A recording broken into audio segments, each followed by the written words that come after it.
Hello friends. I popped my lung. This time I popped my lung at VidCon. Well, technically I popped my lung on the plane to VidCon. As you may know, I am having a whole ordeal with my right lung, which is to say a whole lot of minor to medium pneumothoraxes. Like every few weeks. It's super fun. And I have no explanation for it. The doctors have no explanation for it. I am simply built different. A woman of mystery. Medical mystery. So, I was invited to VidCon this year as a featured creator, which I found very cool and surreal. I never aspired to be a YouTuber, this was all a funny little accident. However, I have been an avid YouTube viewer, a little YouTube goblin, since I was like 11, watching videos on my third generation iPod Touch under the covers at night with my headphones in and the volume all the way down so that my parents never could find out I was watching anything gay. I remember when the Shane Dawson and Onision kiss at VidCon was like hot news. I tried looking it up recently just to find out what year it was in and I could not find it. I have found more recent re-uploads of that video and whatever, but it must have been like 2010 or 2011. But anyway, I remember back in that era of YouTube that I kind of grew up with, every year all of the big YouTubers would go to VidCon and vlog their antics, and then there was me under my covers at night, glimpsing into this faraway fantasy land called Anaheim, California. So my feeling when I got invited to be a featured creator was sort of like, wait, VidCon, real?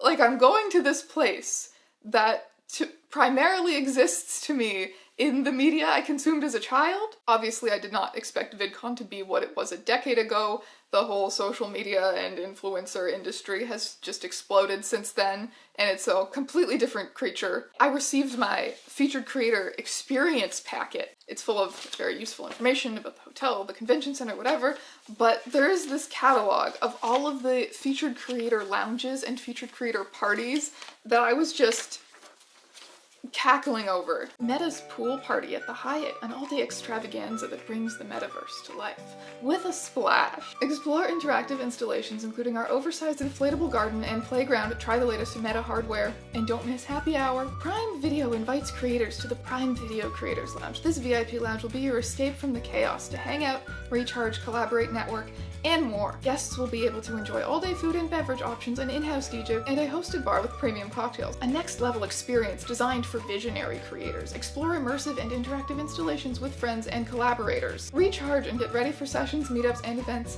at the custom glam stations, and refuel with the most grammable food, drinks, and snacks at VidCon. Don't miss out on premium giveaways. VidCon can be hectic and fast-paced. Sometimes you need a place to relax, recharge, and kick it with friends. Utilize our Wi-Fi to get in that last-minute upload. And it goes on like this for many pages. There's a Patreon drag brunch. There's a Spotify after party until 2 a.m. at Disneyland. I already feel very isolated from the YouTube community and this idea of like the LA content creator lifestyle. My feeling as I left for VidCon was overwhelmingly, I am just some guy and I am going to the influencer zoo to fuck around and find out. So I endeavored to spend 4 days eating all of the free food and drinking all of the free alcohol in the name of science and answering the question, what in the heck is going on here? And if you too have a long trip coming up in your near future, you might want to check out today's sponsor, Audible. I am a big fan of audiobooks. I find it pretty difficult to fit reading into my day-to-day schedule a lot of the time, so audiobooks are a really great way to get those books in. I tend to listen while I'm doing some kind of boring chores or commuting somewhere, and Audible offers an incredible selection of audiobooks across every genre. No matter what it is that you're into, they're going to have something for you. For me, it is a lot of queer science fiction and fantasy. I recently listened to She Who Became the Sun by Shelley Parker Chan, and buddy, it's so good. It's so excellent. It took me way too long to realize the title is a pun.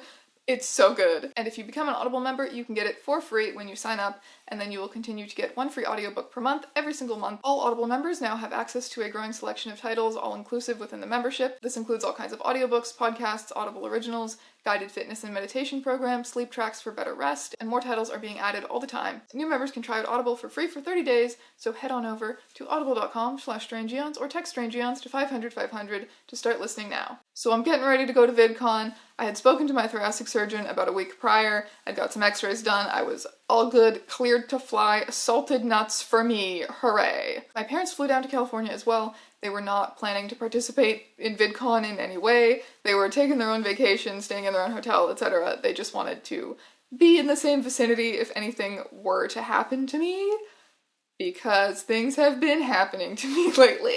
Hi, my name is Strange, and things have been happening to me lately. I spent the plane ride watching the pretty much looks like Canada parts of America shift into the desert. Oh my goodness. Look at those rocks. Oh, this is what Welcome to Nightfall was talking about. And then my lung popped and I ended up laying on the floor of the airport baggage claim. I had not flown in from Canada, popped my lung on the plane, and delayed my medieval lesbian nuns video to spend this week in the hospital. Because I've had so many small pneumothoraxes that resolved themselves in a couple of days, I was really hoping that maybe I'd get lucky and wake up tomorrow morning feeling 80%. So I told my parents, I'm great.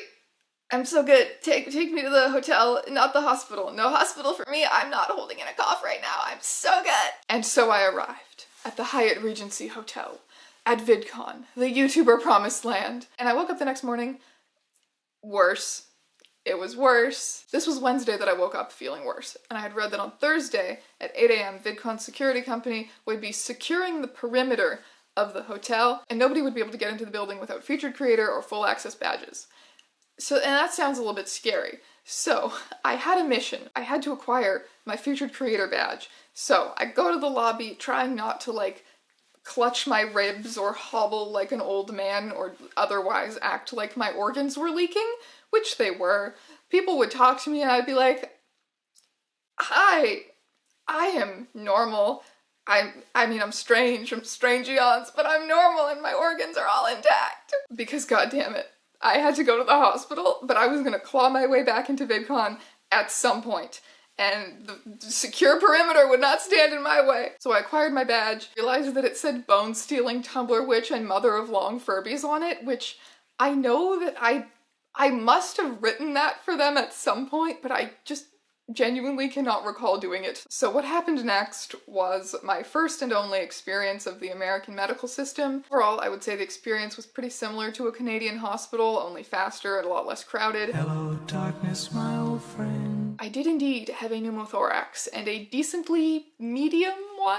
They put me on oxygen and admitted me overnight. At that point, I was able to sit and stand in one place and walk short distances without really any pain, but it was clear that I was not going to be able to walk the Anaheim Convention Center. But who needs legs? VidCon staff was extremely helpful and accommodating. They arranged for me to rent a chair through the hotel, as well as got an emergency full access pass for my mom so that she could come with me everywhere and help with stuff and push my chair around. So I was going to get somewhat of a VidCon featured creator experience after all. There was so much to do just within the hotel for featured creators and industry, and I found myself wandering from room to room as if it was like an art gallery or something, except all of the installations were designed for people to make TikTok videos in, and you have to watch out for jump scare brand reps trying to talk to you. The BBTV people want to take my aura photo, and I really hope that nobody pops up and asks me if I've heard about BBTV, and I have to come up with a way not to explain all of how many emails of theirs I've ignored over the years. I've ignored so many of their emails. It was like this excessively brand/corporation controlled experience that we have being online, being on social media platforms, was breaking through into the real world, like as if these lounges were supposed to be like social media platforms come to life or something like that. It was also like they had all collectively agreed on this general vibe of like glow-in-the-dark mini golf course. But what if it took itself really seriously and was full of adults networking? TikTok had an indoor neon hedge maze. Honestly, it was cool. I would have liked to go to the parties they threw in there if I were healthy and if my girlfriend had been able to come with me. I feel like we would have been able to have a good laugh about that. Friday and Saturday, I went out to pillage all of the breakfast buffets for the finest free snacks that I could come across. This usually amounted to me drinking caffeinated beverage and people watching in artsy neon lighting for the duration of that caffeinated beverage and then running away. Protein bars? Yes. All of those are going in my bag. My protein bar haul was quite impressive by the end of the week. TikTok, your churros were stale. Amazon Prime, this was not yogurt, and I'm still not sure what it was, but I ate it. Also, what is this toppings bar for? Was something missing here, or were we just supposed to eat bowls of dry fruit and M&Ms? The winner of the snacks was probably Meta's Build Your Own Avocado Toast. Despite that sentence, the description of their lounge did say that there would be Instagrammable snacks. I don't think that mine was that, but let it never be said that I skip on toppings. I saw a lot of YouTubers in the flesh, which, I mean, saw does not necessarily equate to met or spoke to. It was a lot more of me just goblining through the Hyatt Regency lobby with my pneumothorax and my bag full of protein bars. Like, I thought so. I thought I'd be taller than Ryan Bergara. It was a cool experience. I very much did treat these rooms like strange art galleries with a lot of free caffeinated beverage. But it very quickly reached a point where I found it kind of tiring and overwhelming to be in those spaces. And I just kept wondering, is this the dystopia? At what point does this become absurd? You go bopping around, you collect all your free tote bags, someone tries to tell you what Jelly Smack is, I'm still unclear on what Jelly Smack is. You want to go to the Patreon drag brunch, I guess? Can I interest you in a hard-boiled egg from the Discord breakfast buffet? And that was literally just the hotel. I don't think that I came close to even scratching the surface of what was going on in the convention center, but I am very glad that I got the chair because that place was huge and confusing. My mom and I made sure to get there extra early for everything. We kind of explored around the expo halls and went to some other panels and just kind of vibed around the convention center before it was time for me to go speak on my panels. They had scheduled me to speak on 2 panels, and I enjoyed meeting everyone that I was on the panel with and the people who came up to me and spoke to me from the audience after the panels. It was a fun time. I don't really get nervous about public speaking stuff usually, which is a fun fact about me that I find confusing because the mortifying ordeal of being known is real, and I am an undomesticated woodland creature of a person. But somehow public speaking is just never something that has really stressed me out. By Saturday afternoon, all of these extravagant neon rooms were deconstructed, and it was over. And that was my VidCon. And yes, because it is so unsafe to fly with a pneumothorax, we did in fact drive back to Toronto from Anaheim, California. But hey, I also got to see all those sexy rocks up close, so that was pretty fun. Thank you so much for watching this video, my friends, for listening to me ramble about the things that happened to me. I will see you all in another video very soon.